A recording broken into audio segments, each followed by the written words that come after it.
Government exams కోసం తక్కువ ఖర్చులోనే maths, aptitude, reasoning వంటి కోర్సులు నేర్చుకోవడానికి ఇప్పుడే కాల్ చేయండి.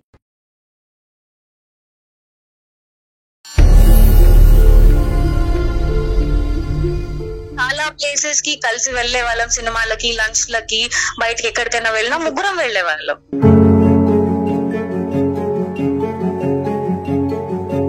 ఇందువల్లే నేను విడిపోయాను అని మీకు కరెక్ట్ గా పిన్ పాయింట్ గా చెప్పలేను. మ్యారిటల్ లైఫ్ లో వర్కౌట్ కాదు అని నాకు పర్సనల్ గా చాలా స్ట్రాంగ్ గా అనిపించింది. 2 years పాటు ఒక ప్రేమ అనుకోవాలా, లేదంటే ఒక టెస్టింగ్ అనుకోవాలా, ఒక డేటింగ్ అనుకోవాలా? వదులుకొని బతకలేనంత ఎమోషనల్ కనెక్ట్ ఉండాలి సార్. ఆ 2 years లో అబ్బాయి సైడ్ నుంచి నాకు ఎప్పుడూ అది కలగలేదు. ఆ విషయం తనకు తెలిసిన తర్వాత కొన్ని రోజులు టైం తీసుకొని నిఖాన్ నాకు తిరిగి ప్రపోజ్ చేశాడు. సో దాని అర్థం ఏంటంటే కనుక ఇక్కడ ఒక బ్రేకప్ తర్వాత ఒక మేకప్ అయింది.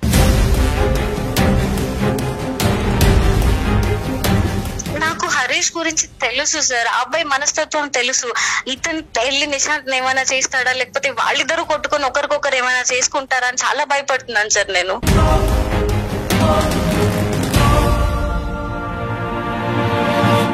నిశాంత్ ఇప్పుడు వచ్చాడు, మన బ్రేకప్ అయిన తర్వాతే నిశాంత్ సెకండరీగా వచ్చాడు, ప్రైమరీగా ముందు నుంచి లేడు అనే మాట హరీష్ ఏ కోసానైనా నమ్ముతాడా? తప్పెలా అవుతుంది సార్ అది? అమ్మా అది తప్ప? నాకు నచ్చిన మనిషి పెళ్లి చేసుకోవడం అన్న హక్కు నాకు ఉండదా సార్? నాకు నచ్చిన మనిషితో జీవితం పంచుకునే హక్కు నాకు ఉండదా?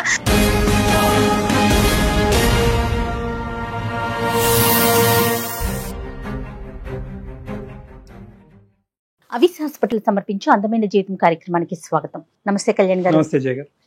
కళ్యాణ్ గారు, భువనేశ్వరి అనే ఒక అమ్మాయి మనకి మెయిల్ చేసిందండి, అనంతపురం నుంచి. పెళ్లి కాలేదు పిల్లకి, ఇంకా ఒక సమస్యని ఫేస్ చేస్తా ఉందన్నమాట. కాల్ చేసేనా మరి? చేయండి.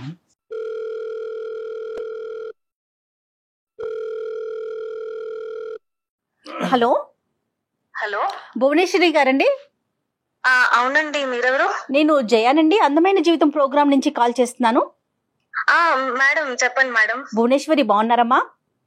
బాగున్నాను మేడం, బాగున్నానమ్మా. నాతో పాటు డాక్టర్ కళ్యాణ్ చక్రవర్తి గారు కూడా ఉన్నారు. సార్ నమస్తే సార్. భువనేశ్వరి నమస్తే అమ్మా. నువ్వు అదృష్టవంతురాలు, ఎందుకంటే మాకు దగ్గర 3000 ఈమెయిల్స్ వచ్చినాయి. ఆ ఈమెయిల్స్ లో నీది సెలెక్ట్ చేయడం జరిగింది. అసలు ఇంత తొందరగా మీరు కాల్ చేస్తారని కూడా నేను అనుకోలేదు. చెప్పు నాన్న, ఎంత వయసు ఎంత మీది? Sir 26 sir. క్వాలిఫికేషన్స్ అమ్మా, చదువుకుంటున్నారా? బీటెక్ అయిపోయింది సార్, ఐటీలో జాబ్ చేస్తున్నానండి. ప్రెసెంట్ ఎక్కడున్నారమ్మా? Present Secunderabad sir. ఇప్పుడు సమస్య ఏంటమ్మా, ఎవరిది, నీదేనా? నాదే సార్. ఏ విషయంలో? సార్ ఒక చిన్న ఇబ్బంది వచ్చి పడింది. నేను కాలేజ్ లో ఉన్నప్పుడు ఒక అబ్బాయితో రిలేషన్షిప్ లో ఉన్నాను. ఓకే. 1.5-2 years మా లవ్ జర్నీ అయితే నడిచిందండి. తన బెస్ట్ ఫ్రెండ్ కూడా మాతో పాటు కూడా ఉండేవాళ్ళు. అంటే పరిచయం అయిన తర్వాత తన ఫ్రెండ్స్ అందరు నా ఫ్రెండ్స్ అవ్వడం, నా ఫ్రెండ్స్ అందరు తన ఫ్రెండ్స్ అవ్వడం, అలాగా మేము ముగ్గురం కలిసి తిరిగే వాళ్ళం. అదే ఈ జర్నీలో ఒక 2 years తర్వాత నాకెందుకో తనతో వర్కౌట్ కాదు అనిపించిందండి. బాయ్ ఫ్రెండ్ తోటి నాకు 2 years రిలేషన్షిప్ తర్వాత లాంగ్ టర్మ్ తనతో జీవితాంతం నేను జీవితం పంచుకోలేను అని అనిపించి నేను బ్రేకప్ చెప్పేశాను. దీనికి బలమైన కారణాలు ఏమైనా ఉన్నాయా అండి భువనేశ్వరి? ఉన్నాయి మేడం. ఏంటంటే తను ముందు నాకు అప్రోచ్ అయినప్పుడు, నన్ను ప్రపోజ్ చేసినప్పుడు ఎలా ఉన్నాడో, ఎలా ఉన్నానని నాకు చూపించాడో అది తను కాదు. నిజానికి తన నిజ స్వరూపం ఏంటి అని అన్నది ఈ 2 ఏళ్ళు నేను తనతో ట్రావెల్ చేసిన జర్నీలో నాకు అతను ఏంటి అని అన్నది అర్థమైంది. నా స్వభావానికి చాలా ఆపోజిట్ అండి. We're like opposite poles. మాకు అసలు ఆపోజిట్ పోల్స్ అని తెలియటానికి నీకు 2 years టైం పట్టిందమ్మా?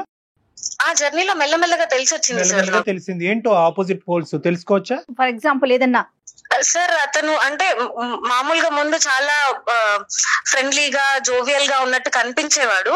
కానీ పైకి అలా కనిపిస్తాడు, కానీ నిజానికి తనది కాదు సార్. చాలా పొసెసివ్ అండ్ సంకుచిత స్వభావం, చాలా నారో మైండెడ్ అబ్బాయి.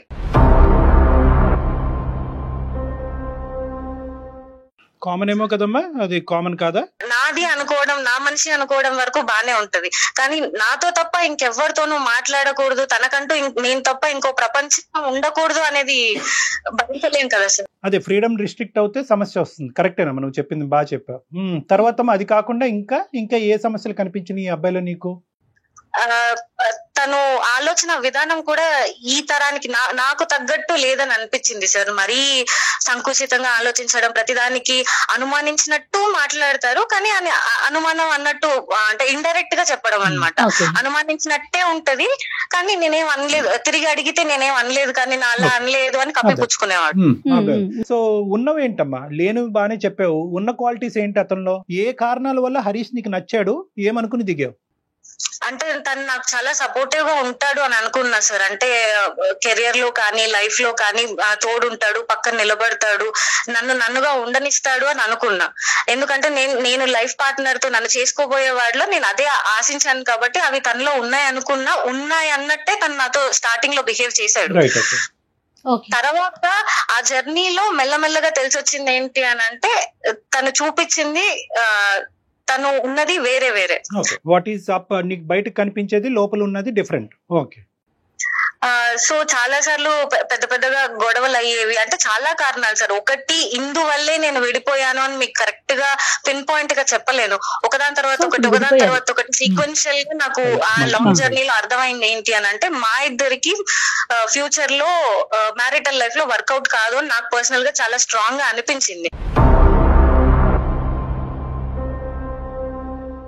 అనిపించిన తర్వాత నేను తనకు ఒక ఫైన్ డే నేను చెప్పేశాను. సో నాకు పర్సనల్ గా ఇలా అనిపిస్తుంది, నేను నీతో కంఫర్టబుల్ గా లేను, మనం ముందు కొనసాగలేము ఒక రిలేషన్షిప్ లో అని చెప్పి బ్రేకప్ చెప్పేశాను. చెప్పేసావు, అతను స్వీకరించాడు కూడా? చెప్పాను సార్, నా సైడ్ నుంచి నేను బ్రేకప్ చెప్పాను, కానీ అతను తీసుకోలేదు. మళ్ళీ రిపీటెడ్ గా కాల్స్ చేయడం, కాంటాక్ట్ చేయడానికి ట్రై చేయడం, ఏదోలాగా అప్రోచ్ అవ్వడానికి ట్రై చేస్తున్నాడు. నేను అవాయిడ్ చేస్తూనే ఉన్నా. ఓకే. ఈ ప్రాసెస్ లో తన బెస్ట్ ఫ్రెండ్, ముందు చెప్పాం కదా సార్ మేము ముగ్గురం ఉండేవాళ్ళం బెస్ట్ ఫ్రెండ్స్ అని, తన నిశాంత్ అని ఇంకొక అబ్బాయి తన క్లోజ్ ఫ్రెండ్ అన్నమాట. తన క్లోజ్ ఫ్రెండా, మీ క్లాస్మేట్ కూడానా? మా క్లాస్మేట్. అండ్ వాళ్ళిద్దరు నాకంటే ముందు నుంచి, నేను వాళ్ళకు పరిచయం అవ్వక ముందు నుంచి వాళ్ళిద్దరు క్లోజ్ ఫ్రెండ్స్. రైట్. ఓకే అమ్మా. ఈ మా 2 years జర్నీలో మొత్తం తను ఉన్నాడు. చాలా ప్లేసెస్ కి కలిసి వెళ్లే వాళ్ళం, సినిమాలకి, లంచ్ లకి, బయటకి ఎక్కడికైనా వెళ్ళినా ముగ్గురం వెళ్లే వాళ్ళం. ఈ అబ్బాయి ఆ అబ్బాయి కాదమ్మా, ఈ అబ్బాయి పేరేంటి చెప్పండి? హరీష్ బెస్ట్ ఫ్రెండ్ నిశాంత్ అండి. నిశాంత్. Okay, right. చెప్పు తల్లి, చెప్పు. హరీష్, నిశాంత్, నేను కలిసి తిరిగే వాళ్ళం, అంతా అప్పుడు బానే ఉండేది. తర్వాత నేను ఎప్పుడైతే ఈ అబ్బాయికి మా ఇద్దరి మధ్యలో డిస్టర్బెన్సెస్ వచ్చి నేను ఇలా బ్రేకప్ చెప్పాను అని నిశాంత్ కి తెలిసిందో, తను మెల్లగా అప్పుడప్పుడు ఫోన్ చేసేవాడు, ఎలా ఉన్నావు ఏంటి, మామూలుగా మాట్లాడుకుంటూ ఉంటాం కదా ఫ్రెండ్స్ అన్నప్పుడు, బాగోగులు మాట్లాడుకోవడం. ఇలా అన్నప్పుడు నేను చెప్పాను, ఇలాగ నాకు తనతో కనెక్ట్ అవ్వలేను అని అనిపించింది, సో నేను ఇలా బ్రేకప్ చెప్పాను అని చెప్పాను. ఆ విషయం తనకు తెలిసిన తర్వాత కొన్ని రోజులు టైం తీసుకొని నిశాంత్ నాకు తిరిగి ప్రపోజ్ చేశాడు.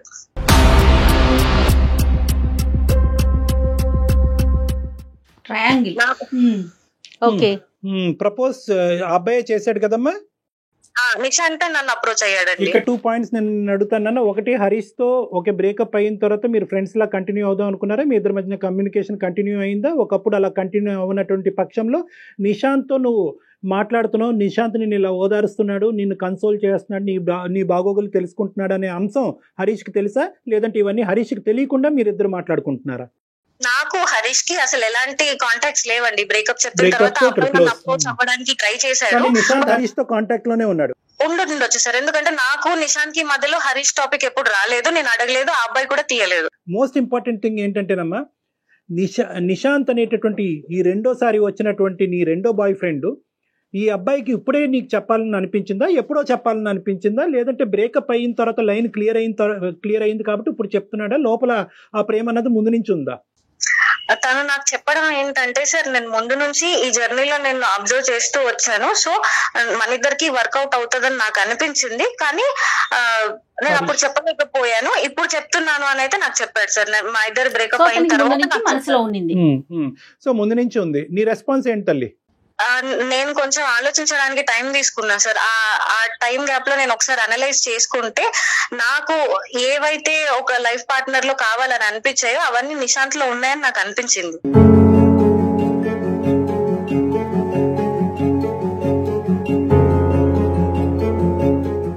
హరీష్ తో నీ బ్రేకప్ కి నిశాంత్ మళ్ళీ నిన్ను ప్రపోజ్ చేయడానికి మధ్యలో టైం గ్యాప్ ఎంత ఉందమ్మా? హార్డ్లీ 1-2 months ఉంది సార్. సో నువ్వు కంప్లీట్ గా ఈజీగా వైపౌట్ చేసావమ్మా హరీష్ ని? బ్రేకప్ అయింది, నచ్చలేదు, అతని యొక్క ప్రవర్తన నీకు నచ్చలేదు కాబట్టి తీసేయాలనుకున్నా తీసేసావు. ఆ 2 years పాటు ఉండేటటువంటి జ్ఞాపకాలు ఏవి కూడా నీ లోపల ఒక బాధని, ఒక డిప్రెషన్ ని కలిగించలేదా? లేదు సార్.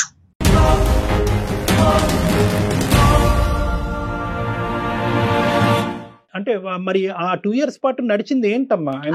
ఏమనాలి దాన్ని ఏమనాలి ఇప్పుడు? 2 years పాటు ఒక ప్రేమ అనుకోవాలా, లేదంటే ఒక టెస్టింగ్ అనుకోవాలా, ఒక డేటింగ్ అనుకోవాలా, లేదంటే ఒక బలమైనటువంటి బంధం అనుకోవాలా? ఏమనాలి దాన్ని?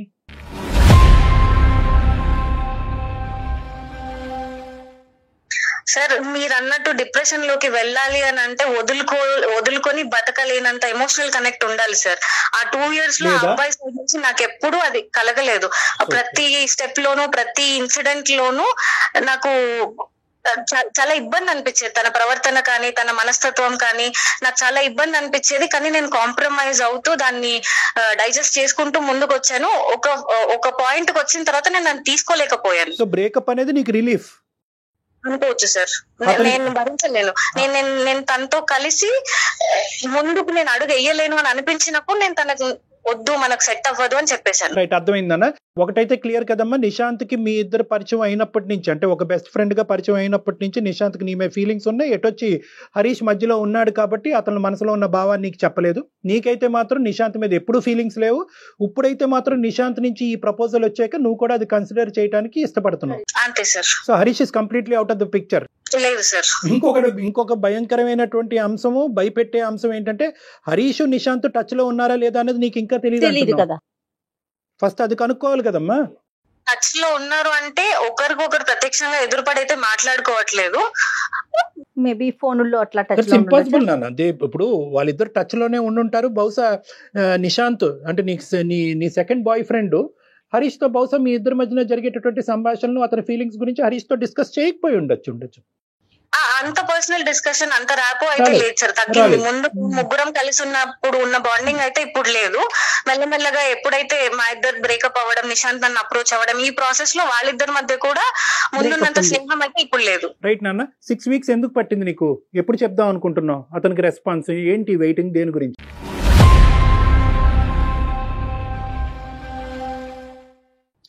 సార్ ఆ గ్యాప్ ఎందుకు వచ్చింది అని అంటే నేను చాలా రెస్ట్లెస్ అయిపోయాను సార్. విసిగిపోయాను వీటన్నిటితోటి. ఆయన వచ్చాడు, ప్రేమ అన్నాడు, జర్నీ చేసాం, ఇదంతా అయింది. మళ్ళీ ఈయన వచ్చాడు, వీళ్ళిద్దరు బెస్ట్ ఫ్రెండ్స్. ఈ సిచ్యువేషన్ నాకు కరెక్ట్ గా అదే టైంలోనే నిహారిక ఇన్సిడెంట్ ఒకటి జరిగింది. వాళ్ళది కూడా సేమ్ అలాగే ట్రయాంగిల్ లవ్ స్టోరీ. అండ్ అసలు ఆ దారుణం ఏంటి సార్, టీవీలో చూస్తేనే నాకు కాళ్ళు చేతులు వణికిపోతున్నాయి సార్. ప్రేమిస్తే రీసెంట్ గా జరిగిన ఇష్యూ అండి. చెప్పు. హరికృష్ణ, అబ్బాయి పేరు నవీన్, హరిహర కృష్ణ, నవీన్ అండ్ నిహారిక. నిహారిక సార్. అసలు ఏంటి సార్ ఆ దారుణం? తన ఫ్రెండ్ ని లవ్ చేసినంత మాత్రం చంపేస్తారా సార్? చంపేసినంత పెద్ద తప్ప సార్ అది? ఎంత మంది ప్రేమించిన వాళ్ళు విడిపోవట్లేదు, ఎంతమంది వేరే వాళ్ళు పెళ్లిళ్ళు చేసుకుని హాయిగా ఉండట్లేదు.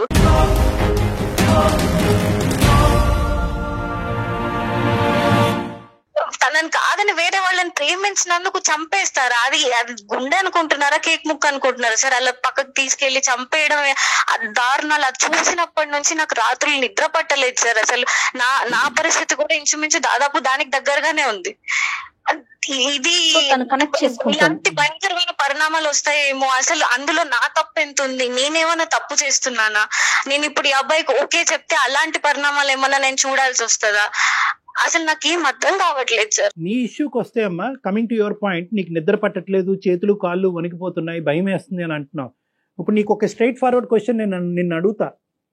ఎందుకు భయపడుతున్నావు నువ్వు? ఏ కారణం చేత భయపడుతున్నావు? నాకు హరీష్ గురించి తెలుసు సార్, ఆ అబ్బాయి మనస్తత్వం తెలుసు.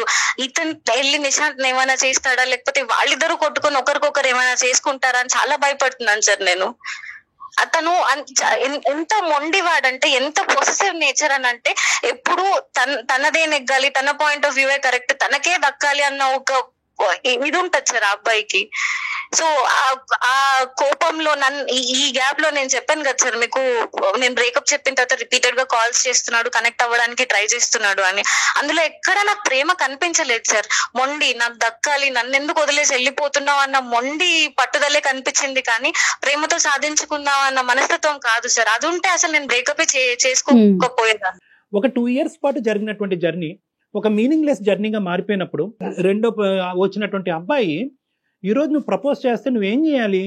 వాడికి ఒక దండం పెట్టాలి. First of all most important, బాబు నీకు 10% కాదు 100% ఫీలింగ్స్ ఉండి హరీష్ కంటే 100 రెట్లు ఎక్కువైనా ప్రేమించదు, నో ప్రాబ్లము. కానీ ఈరోజు నేను మానసికంగా I'm not in a stable position. ఈరోజు ఇప్పటి వరకు నాకు జరిగినటువంటి ప్రయాణం అది ప్రేమ, ఇన్ఫాక్చువేషనా, డేటింగా ఏంటో నేను డిఫైన్ చేయలేకపోతున్నాను. ఆ మనిషి నుంచి విముక్తి పొంది ఇప్పుడే సేద తిరిగి నా చదువు మీద, నా ఉద్యోగం మీద కాన్సన్ట్రేట్ చేసేటటువంటి టైంలో ఇప్పుడు నువ్వు ఇంకో ప్రపోజల్ తీసుకొచ్చావు, ఈ భారాన్ని నేను ఇప్పుడు అప్పుడే మోయలేను, కాస్త వెనక్కి తగ్గు, కొద్దిగా సమయం ఇవ్వు అని చెప్పి అడగాలి మీరు. ఎందుకంటే కనుక ఈరోజు ఇది రీప్లేస్మెంట్ స్ట్రాటజీ అంటారమ్మా. చాలా మంది ఆడపిల్లలు ఇక్కడే ఉచ్చులో చిక్కుంటారు. ఒక బ్రేకప్ అయిన తర్వాత ఒక డిప్రెషన్లోకి వెళ్తారు. ఆ డిప్రెషన్ తట్టుకోలేరు, ఆ వ్యాక్యూమ్ని తట్టుకోలేరు, ఆ లేనితనాన్ని తట్టుకోలేక ఏంటంటే ఇంకో సైడ్ నుంచి ఎవరన్నా ఒక నాదుడు వచ్చి కూర్చుని ఏంటి నీ కష్టం ఏంటి, నీ బాధ ఏంటి నాకు చెప్పు అనేటప్పటికి వాడు వెనకతల చూడరు, వాడు ముందు చూడరు, వాడి చరిత్ర చూడరు, ఆ గతం చూడరు, మొదట చేసినటువంటి తప్పే మళ్ళీ చేసి అబ్బా నన్ను ఎంత బాగా వింటున్నాడో, నాకు ఇంత మంచిగా వినేటటువంటి వ్యక్తి నాకు కనిపించట్లేదని మళ్ళీ కనెక్ట్ అయిపోయి అక్కడ ప్రపోజ్ చేయగానే 10 రోజుల్లోనే చెప్తారు. బహుశా ఈ సంఘటన దృష్ట్యా థ్యాంక్స్ టు దిస్ సంఘటన, అన్ఫార్చునేట్ సంఘటన, నువ్వేంటంటే కొద్దిగా బ్రేక్స్ వేసుకున్నావు. ఒక 6 వారాల పాటు బ్రేక్ వేసావు. అది ఆ ఇన్సిడెంట్ వల్ల అందుకే థ్యాంక్స్ టు దిస్ ఇన్సిడెంట్ అని నేను ఎందుకు అంటున్నానంటే, ఈ దురదృష్టకరమైనటువంటి ఇన్సిడెంట్ బహుశా లేకపోతే కనుక నువ్వు కూడా ఎస్ అని చెప్పి ఉండేదాను కదమ్మా సార్. కానీ మీరు అన్నట్టు ముక్కు మొహం తెలియని వ్యక్తి అయితే కాదు కదా సార్. కొన్ని ఏళ్ల పాటు మేము ఫ్రెండ్స్ లా ఉన్నాం, ఒక జర్నీ ఫ్రెండ్షిప్ నడిచింది మా మధ్యలో. ఎక్కడో సడన్ గా నేను డిప్రెషన్ లో ఉన్నప్పుడు ఒక అతను వచ్చి నీ కష్టాలు నాకు చెప్పు. చాలా మంచి పాయింట్. ఈ అబ్బాయి నీ మొదట ఉండేటటువంటి హరీష్ తో నువ్వు కాంటాక్ట్ లో ఉండి మీ ఇద్దరు ప్రేమించుకుంటున్నంత కాలం ఎక్కడ కూడా ఏ మూలన ఏ కోసాన కూడా 0.5% కూడా నేను నిశాంత్ నా పార్ట్నర్ అవుతాడు రానున్న రోజుల్లో నువ్వు ఎప్పుడు అనుకోలే. లేదు సార్, అతనితో కంటిన్యూ అవుతున్నప్పుడు కూడా ఇతనితో నాకు ఫీలింగ్స్ ఉన్నాయి, వీడితో పోల్చుకుంటే వాడు చాలా బాగున్నాడు అనేటటువంటి ఫీలింగ్ నాకు కలిగిందంటే అది డిఫరెంట్ స్టోరీ. లేదు సార్, ఎప్పుడూ లేదు సార్. సో దాని అర్థం ఏంటంటే కనుక ఇక్కడ ఒక బ్రేకప్ తర్వాత ఒక మేకప్ అయింది.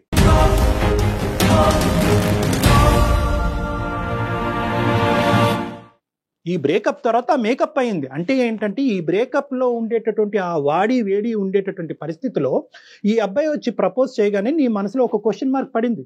సో కాబట్టి నేనేమంటున్నానంటే ఎప్పుడు కూడా ఇటువంటి సిచ్యువేషన్ సర్కమ్స్టాన్సెస్లో తీసుకునేటటువంటి నిర్ణయాలు ఖచ్చితంగా తప్పుదోవ పట్టిస్తాయి. ఆ అబ్బాయి ఇంతకుముందు ఆ అమ్మాయి భయపడేటటువంటి టీవీలో జరిగినటువంటి సంఘటనలో పరంగా ఈ అమ్మాయి మీద హింస చూపెడితే భయం వేస్తుంది సార్ నాకు. అదే భయంతోనే మీకు మెయిల్ చేశాను నేను. అంటే ఇప్పుడు ఇక్కడ హరీష్ ఫ్రెండ్ కాకుండా ఉన్నట్లయితే ఇంత భయపడాల్సిన అవసరం ఉండేది కాదంటారా కళ్యాణి గారు? మీరు ప్రేమించినటువంటి ఒక అబ్బాయి కానీ అమ్మాయి కానీ ఆ అమ్మాయితో బ్రేకప్ చెప్పిన తర్వాత ఓకే బాయ్, నాకు నచ్చకపోయినా నీ దారి నువ్వు చూసుకుంటాను అంటున్నావు, నిన్ను ప్రేమించాను కాబట్టి నా ప్రేమను ఈ విధంగా నేను త్యాగం చేయాలి అని అనుకుంటున్నాను, నేను ప్రేమించినటువంటి వ్యక్తి నా వల్ల బాధపడకూడదు, నేను నచ్చకపోతే నేను విరమించుకుంటాను, నేను వెనక్కి వెళ్ళిపోతాను అనేటటువంటి అంశం నెంబర్ 1. అలా అనుకుని అలా విత్డ్రా అయ్యేటటువంటి అమ్మాయి కానీ అబ్బాయి కానీ మానసికంగా ఏమనుకుంటారంటే కొన్ని సంవత్సరాలు కొన్ని ఏళ్ల పాటు ఏమనుకుంటారంటే నా స్థానాన్ని ఎవరూ తీసుకోకూడదు అనే భావంతో చాలా బలంగా ఉంటారమ్మా. That's a feeling, that's a natural human feeling. నువ్వు నాకొద్దు, నేను నీకొద్దు, నేను వెళ్ళిపోతాను, కానీ నా స్థానం ఎవరు తీసుకోకూడదు అనేది సబ్కాన్షియస్గా లోపల ఉంటుంది, బయటకు అనరు వాళ్ళు. కానీ ఇక్కడ ఏమైంది అంటే కనుక అతను కళ్ళెదురుగుంటేనే అతను పక్కన తిరిగేటటువంటి వ్యక్తిని తీసుకొచ్చి నువ్వు నీ పక్కన కూర్చోపెట్టుకుంటే అతను వెన్నుపోటు అని అనుకోడు అంటానికి గ్యారంటీ ఉందా మనకి? మీ ఇద్దరి మధ్యన ముందే కనెక్షన్ ఉంది కాబట్టి నాకు ఇప్పుడు బ్రేకప్ చెప్పేవు అనేటటువంటి ఆలోచన అతనికి రాకుండా ఉండదా? అప్పుడు ఇతనిలో కూడా సాడిస్టిక్ ఫీలింగ్, ప్రతీకారపరమైనటువంటి ఫీలింగ్స్ రాకుండా ఉంటాయా? నేనైతే కనుక ఈ సెకండ్ పాయింట్ అయితే ఖచ్చితంగా ఈ అబ్బాయి హరీష్ అనుకుంటాడు అనుకున్నాను. ఎందుకంటే నువ్వు చెప్పినటువంటి క్యారెక్టర్స్ బట్టి అసలు నమ్మసక్యంగా కూడా అనిపించట్లేదు కదా భువనేశ్వరి. నమ్మడు, మేము ఖచ్చితంగా నమ్ముతాం. కానీ అక్కడికి వెళ్ళి హరీష్కి ఈ రోజు కాకపోయినా రేపు తెలుస్తుంది. హరీష్లో ఎటువంటి పగ ఆవేశాలు రావచ్చమ్మా. ఈరోజు అంత రిస్క్ తీసుకుని నిశాంత్కి కూడా నువ్వు ఐ లవ్ యూ అని చెప్పి ఎందుకు ముందుకెళ్ళి మళ్ళీ ఇంకో తప్పు చేయాలి? తప్పెలా అవుతుంది సార్ అది? అమ్మా అది తప్ప? నాకు నచ్చిన మనిషిని పెళ్లి చేసుకోవడం అన్న హక్కు నాకు ఉండదా సార్? నాకు నచ్చిన మనిషితో జీవితం పంచుకునే హక్కు నాకు ఉండదా? ఈ రోజు నిశాంత్, సరే మీరు అన్నారు నిశాంత్ హరీష్ బెస్ట్ ఫ్రెండ్స్ కాబట్టి నిశాంత్ కి ఓకే చెప్తే హరీష్ ఇలా అనుకోవడానికి మీరు అంటున్నారు. నిశాంత్ కాకపోతే రేపు పొద్దున మా అమ్మ నాన్నలు చూసిన వాళ్ళైనా అతని ఫ్రెండ్ కాకుండా ఎవరైనా ఎక్స్ అయినా వై అయినా జెడ్ అయినా నో ఇష్యూ. ఇక్కడ సమస్యల్లా అతని ఫ్రెండ్ అయి ఉండటమే. హరీష్ ఫ్రెండే సమస్య, అంతే కదా కళ్యాణ్ గారు? అంతే, ఎగ్జాక్ట్లీ మేడం. అదే ఎట్ ద పాయింట్. నువ్వు ఈ రోజు మాకు ఎందుకు చేసావు? నీకు భయం వేసింది కాబట్టి చేసావు. నువ్వు నిద్ర పోట్లేదు కాబట్టి చేసావు. ఎక్కడో నీ అంతరాత్మ నువ్వు తప్పు చేస్తున్నావు, రేపొద్దున ఇంకో అనర్థం నీ జీవితంలో జరిగి రేపొద్దున ఇది పేపర్లోనో టీవీలోనో ఒక న్యూస్ కింద రాబోతుంది అనేటటువంటి ఆలోచన నిన్ను చంపేస్తుంది కాబట్టి నువ్వు నాకు చేసావు. ఎందుకు అంటే కనుక నీ మనసులో ఉండే కాన్సెప్ట్, నేను మాట్లాడే కాన్సెప్ట్ ఒకటే కాబట్టి. సో కాబట్టి నేనేమంటున్నానంటే ఇక్కడ ఏమీ అంత దూరమైనటువంటి ప్రయాణం ఏమీ జరగలే. కాబట్టి ఈ బేస్ మీద నిశాంత్కి ఇప్పుడే సర్ది చెప్పమ్మా. దీన్ని ఎక్కువ నాన్స్తే ఏమవుతుందంటే ఇంతకాలం బట్టి ఈ అమ్మాయి ఆలోచిస్తుందంటే ఏ మూలలో నేను ఉంటాను కాబట్టి second attempt, third attempt, fourth attempt Nishant try చేస్తూనే పోతాను నీతో. నా సమస్య ఏంటంటే ఒకవేళ నిశాంత్ నాకు ఆప్షన్ అయ్యుంటే గనక నేను సార్ చెప్పిందే ఒప్పుకునేదాన్ని. కానీ నాకు ఇప్పుడు సార్ చెప్తున్నప్పుడు కూడా నువ్వు నిశాంత్ కి నెమ్మదిగా సర్ది చెప్పు, ఇది ఇంతటితో ఆపే అంటుంటేనే, ఆ మాటలు వింటుంటేనే నేను తట్టుకోలేకపోతున్నాను మేడం. నాకు అతను ఎక్కడ నా లైఫ్ లో ఉండడన్న ఆలోచన కూడా, అసలు ఇంకో మనిషి మాట్లాడుతుంటే కూడా నేను దాన్ని విని తీసుకోలేకపోతున్నాను. 1 month జర్నీలోనే అతను మిస్ అయిపోతాడేమో అని అంత తీవ్రంగా ఆలోచించేస్తున్నారా భువనేశ్వరి మీరు? 1 month జర్నీ కాదు మేడం, ఆయన నాకు నిన్న మొన్న పరిచయం అయినటువంటి వ్యక్తి కదమ్మా. నువ్వు సో మొత్తం అంతా లెక్కేస్తున్నావమ్మా. ఆ పీరియడ్ ఈ పీరియడ్ అంతా కూడా అన్ని పీరియడ్స్ కలిపేసుకుంటున్నావు. కలపాలి కదండి, కలిపి మొదటి నుంచి అసలు ఈయన ఏంటి అని బేరీస్ వేసుకున్న తర్వాత ప్రేమ వేరు కాదా కళ్యాణ్ గారు? అమ్మాయికి అంతా కాదమ్మా. ఇక్కడ కొద్దిగా నీ కౌన్సిలింగ్ చాలా ఇంపార్టెంట్ భువనేశ్వరి. ఎందుకంటే కనుకమ్మా అసలు ఫ్రెండ్షిప్ ఏంటి, అసలు రిలేషన్షిప్ ఏంటి, ఎటువంటి రిలేషన్షిప్స్ మ్యారేజ్ వరకు వెళ్తాయి, ఇలాంటి అంశాల మీద నీకు చాలా అవగాహన కావాలమ్మా. చాలా ఇమ్మెచ్యూర్ గా నీ ఆలోచనలు చాలా ఫాస్ట్ గా తొందరపాటుగా ఉన్నాయి. తొందరపాటు ఎక్కడుంది డాక్టర్ గారు? తొందరపాటు ఎక్కడుంది? నీకు మనసుకు తగిలిన గాయం అసలు మానిందా? ఇక్కడ మొత్తం ఎక్కడన్నా 1 గంట పాటు మాట్లాడుకున్నాం. ఎక్కడన్నా పాపం మీ అమ్మ నాన్నని తీసుకొచ్చామో పిక్చర్, బాగా చెప్పారు. అసలు వాళ్ళనే తీసుకురాలేదు. ఏంటమ్మా ఈ జీవితాలు ఏంటి? ఓకే, ప్రేమించడం తప్పు కాదు, పెళ్లి చేసుకోవటం తప్పు కాదు, ప్రేమించి పెళ్లి చేసుకోవటం తప్పు కాదు, ఒక బాయ్ ఫ్రెండ్ నుంచి ఇంకో బాయ్ ఫ్రెండ్ మార్చడం కూడా తప్పు కాదే అనుకుందాం. పాపం ఆ పాపం పుణ్యం ఎరిగినటువంటి ఆ తల్లిదండ్రులు ఎవరమ్మా? పాపం రేపొద్దు నీకు ఏదైనా అనర్థం జరిగితే కనుక ఎవరు బాధ్యులు? ఎవరు తీసుకుంటారు? లబోదిబో అని ఏడ్చేది ఎవరమ్మా? సో కాబట్టి ఓకే, అదంతా మీకు నచ్చకపోవచ్చు మీ తరానికి, కానీ బట్ నేను ఒక పాయింట్ అయితే నేను చెప్తున్నానమ్మా. ఇక్కడ నేను ఇప్పటి వరకు ఆ స్థాయిలో ప్రేమించి నన్ను ఆ స్థాయిలో ప్రేమించినటువంటి ఒక అద్భుతమైన వ్యక్తి దొరికాడా నీకు?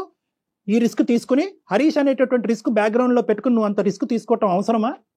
జర్నీ చేశాను కాబట్టి నాకు నిశాంత్ కరెక్ట్ అని నాకు అనిపిస్తుంది. జర్నీ ఎలా అవుతుంది ఇప్పుడు? ఇది రీప్లేస్మెంట్ స్ట్రాటజీ అమ్మా. ఈ రోజు హరీష్ వెళ్ళిపోగానే నిశాంత్ అందులో ఫిల్ అవ్వాలా? రేపొద్దున నిశాంత్ ఇష్యూ అవుతుంది, అప్పుడేంటి? మ్యాండేటరీయా? ఎవరో ప్రేమించేటటువంటి వ్యక్తి కంపల్సరీగా మనకు ఒక వయసు వచ్చిన తర్వాత కంటిన్యూస్ గా ప్రతిరోజు ప్రతి గంట మన పక్కన ఒకరు ఉండాలా? ఇంత రిస్క్ తీసుకుని ఉండాలా? మనకు బెస్ట్ అనిపించిన దాన్ని తీసుకోవడంలో తప్పు లేదు కదా సార్. రేపొద్దున నిశాంత్ కూడా హరీష్ లాంటి మెంటాలిటీ అనేది నీకు తొందరలో తెలిస్తే కనుక మళ్ళీ మాకు ఫోన్ చేస్తావా? నువ్వు హరీష్ తో చేసినటువంటి తప్పే ఈ రోజు నిశాంత్ తో చేస్తున్నావు. నువ్వు టైం తీసుకోమంటున్నాను. నిశాంత్ టైం నేను సేద తీరటానికి ఇందాక నుంచి పదే అంటున్నాను. నన్ను నేను సెటిల్ అవటానికి, నా మెంటల్ ఇన్స్టెబిలిటీ సెటిల్ చేసుకోవటానికి, నా కెరియర్ మీద ఫోకస్ చేసుకుని నీ దారి నువ్వు చూసుకో, నా దారి నేను చూసుకుంటాను. నా మనసులో మళ్ళీ నీ మీద ఒక భావం వచ్చినప్పుడు, ఇక్కడ ఉండేటటువంటి ఈ వాడి వేడి చల్లారినప్పుడు అప్పుడు నేను నీ దగ్గరకు వస్తాను. ఆల్రెడీ ఒక దెబ్బ తగిలి ఒక గాయంతో ఉన్నాం. అది గాయమే కాదనుకుంటే మరి ఆ జర్నీని ఏమనాలి? దానికి పేరేం పెట్టాలి? దానికి ఏం పేరు పెట్టాలి భువనేశ్వరి? నేను అది గాయమే కాదు అని అనట్లేదు మేడం, దానికి మందు నిశాంత్ అని నేను చెప్తున్నాను. మీకెందుకు అర్థం కావట్లేదు? నిశాంత్ మందు అని నువ్వు అనుకుంటున్నావు. నిశాంత్ మందో లేదా పుండి మీద కారమో అనేటటువంటిది నీకు ఇంకా అప్పుడు తెలుస్తుంది. నీకు తెలియదు. నువ్వు ఆ ఆలోచన గానీ మెచ్యూర్ గా ఆలోచించేటటువంటి పరిస్థితిలో ప్రెసెంట్ నీకు క్లారిటీ ఆఫ్ మైండ్ లేదు. హరీష్ అనేటటువంటి వ్యక్తి యొక్క ప్రయాణంలో నీ సైడ్ ఉండేటటువంటి తప్పులేంటి, నీ ఆలోచన, నీ యొక్క పర్సనాలిటీలో ఎటువంటి లోపాలు ఉన్నాయి అనేటటువంటిది ఆలోచించుకో, విశ్లేషించుకో. రానున్న రోజుల్లో అటువంటి తప్పు నీ ద్వారా జరగకూడదు అంటే కనుక ఏ విధంగా నిన్ను మార్చుకుంటావు అన్నది ఆలోచించుకుని కొంత టైం తీసుకో. వచ్చిన ప్రాబ్లం ఏది నాకు ఇప్పటిదాకా నిశాంత్ లో రాలేదు సార్. నా సైడ్ నుంచి తనకు ప్రాబ్లం లేదు, తన సైడ్ నుంచి నాకు ప్రాబ్లం లేదు. ఇప్పుడు ఇద్దరికి ఓకే అయినప్పుడు మేము హరీష్ ని దృష్టిలో పెట్టుకొని మేమెందుకు కలిసి జర్నీ చేయడం ఆపుకోవాలి? But it is coming with risk అమ్మా. నిజంగా నువ్వు ఆ రిస్క్ తీసుకోవడానికి రెడీగా ఉంటే గో హెడ్, మేమెవరు నిన్ను ఆపడానికి. నిశాంత్ నేను ఎంత ఇబ్బంది పడుతున్నా, మా ఫ్యూచర్ ఎంత రిస్క్ లో ఉందని ఎందుకు ఆలోచించలేకపోతున్నారు మేడం? అసలు మీ ఇద్దరి మధ్యన ఏం జరిగిందనమ్మా మీరు అది రిస్క్ అనుకోవటానికి? ఏంటమ్మా అంత బంధం ఏం ఏర్పడింది? నిశాంత్ నన్ను అప్రోచ్ అవ్వడం, నేను మళ్ళీ వెనక్కి వెళ్ళి డే 1 నుంచి తనతో పరిచయం ఏర్పడ్డ దగ్గర నుంచి మా జర్నీ ఒకసారి ఆలోచించుకుంటే నాకు అర్థమైంది మేడం. నాకు కరెక్ట్ హరీష్ కాదు, నాకు కరెక్ట్, నాకు నిశాంతే కరెక్ట్ అని నాకు అర్థమైపోయింది.